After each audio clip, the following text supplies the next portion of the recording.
Yes, Rusty, you're in the video, okay. He just has to say hi. Hello, I love you. Okay, goodbye.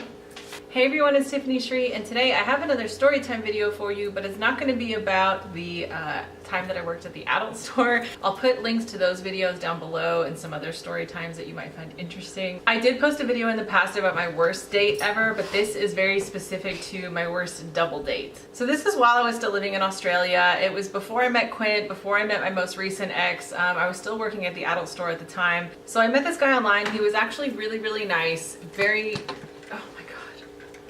Rusty keeps bumping into the camera. So I just want to preface this by saying that this guy is not a jerk or like a mean person. It was just a very awkward situation.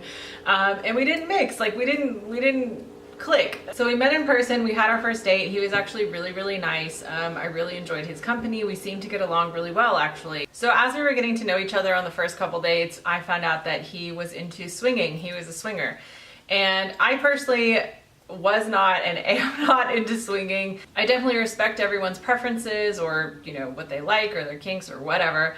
But it was just something that I expressed to him that I was not into. So fast forward to our next date, he asked if we could have a double date, and I was like, yeah, that's fine. I'm perfectly happy with meeting some of your friends. So he said, okay, we'll go to this restaurant, and then after that, we'll go to a club. And I was like, sweet. So we went to the restaurant, and it was really cool. Like, I met his friends. They were quite a bit older than us, but we had great conversation. I can't remember the type of food we had, but they had like a belly dancer that came out, and we were like sitting on the floor, so it was a really cool restaurant that we went to. I'd never been there before. And then it was time for us to make our way to the clubs. So I'm thinking like, oh, we're gonna go to these clubs in the city. But we went to the club that's not in the middle of the city. It was the swingers club. So for those of you who have never been to a swingers club, I don't know if they're all like this, but the one that we went to was set up in the way that you would walk in and there was like a bar area where you could buy drinks. There was a dance floor, there were poles, there were like seating areas where you could just sit and kind of lounge and talk. Then there was an outside smoking area, and then there was a lot of areas where you could engage in like exhibitionism or voyeurism and not necessarily swing. There was like kind of a BDSM area, then you went upstairs across the other way, and there were bedrooms. So where the bedrooms were, there was a rope that you could put on the doorway so that if you wanted people to watch you in the bedroom, they could, but they couldn't come in. You could leave the door open or you could shut the door completely. There was also like they had Jenga and like Connect Four. There were actual games that you could play. So we get to the swingers club and I'm like, cool, let's get a drink. We're just listening to the music. We're watching people dance, like no big deal. We are kind of exploring the area, and you know, you're walking around and you're seeing people like engage in everything, and I'm fine with that. Again, I'm not into looking at it in person. I wasn't really into the voyeurism aspect, but it was like whatever. So I'm just talking with them, we're having a good time, we're like laughing, we're kind of dancing, just like blah blah blah, like just having a normal night. And then we go to the bedroom area, to the hallway where all the bedrooms were. Now, mind you, I don't know if they like cleaned in between or if they had cleaning supplies.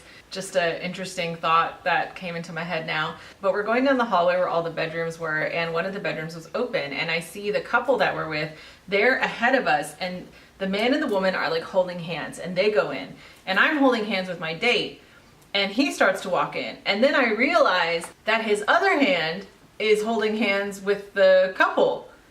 And we're literally like a human chain. And that's when I put two and two together. Oh, I'm on a double date with a guy who likes to swing and his swinging friends, and we're at a swingers club and we're all walking into the bedroom together.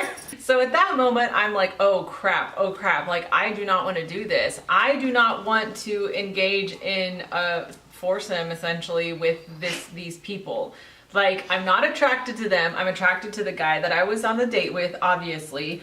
But I mean, there's so much that goes into swinging. Like, there's so many like rules. I feel like when couples talk about it, when I speak to people about it, they're like, oh yeah, sometimes they're not allowed to kiss the other woman, but they're allowed to do this and that. And it's like none of that was discussed. I feel like none of this was talked about.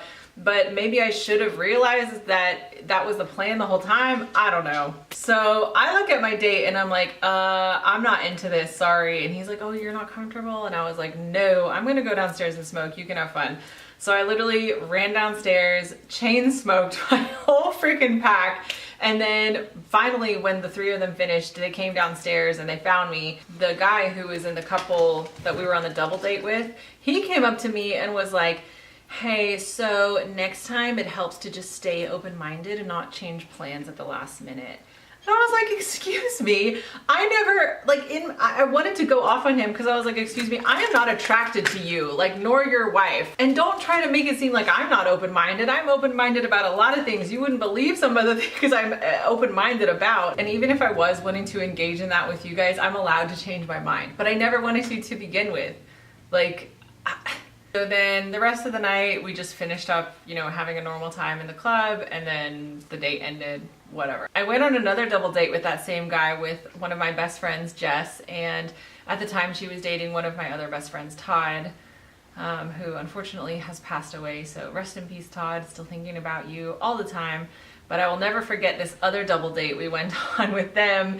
I was like, okay, I'm gonna pick the double date and I'm gonna pick the couple that we're going with. And I found this play that was called like Kink or Kinky or something like that. So the four of us drove up this long, winding, like dirt road near the river in Brisbane, and like there was this crazy shed out in the middle of nowhere. And I was like, okay, maybe this is just like a really off, you know, like a really weird, unique play or theater. We get to the car park and we get out of our cars and there's like no one. There's hardly any cars. And I say to my date, I'm like, hey, I think that we might have missed it. Like I might have really screwed up the times. And we hear in the distance a voice go, no, you're just the only ones. So then we walk up and we hand them our tickets that we had printed out, and they were like, yeah, you're just the only ones that have showed up. We look inside and there was rows and rows and rows, like a full theater, a full area of just empty chairs and empty seats. So of course we sit at the very front in the middle, and the play starts and they're doing this weird like Adam and Eve thing at the beginning. And they're lowering an apple from a string from the ceiling, and then the apple falls accidentally. Like I guess it came disconnected from the string and it like rolled over to us, and we're like, here you go. And we like hand them their prop, just totally breaking the fourth wall. Obviously I was not meant to be with this guy. He's a great guy, but clearly these two double date fails was a big sign. I would love to hear in the comment section down below if you have ever had a double date fail, or what would you have done in that situation, especially the swingers club. I think it was kind of funny to look back on. Quint laughed really hard when I told him that story as well. And if you enjoyed, please go ahead and give this video a like and subscribe, because it would mean so much to me. Thank you so much for all you new subscribers and supporters, and everyone who comments every video. It's awesome to read your comments and I really appreciate them a lot. So wherever you are in the world, have a beautiful day. Bye.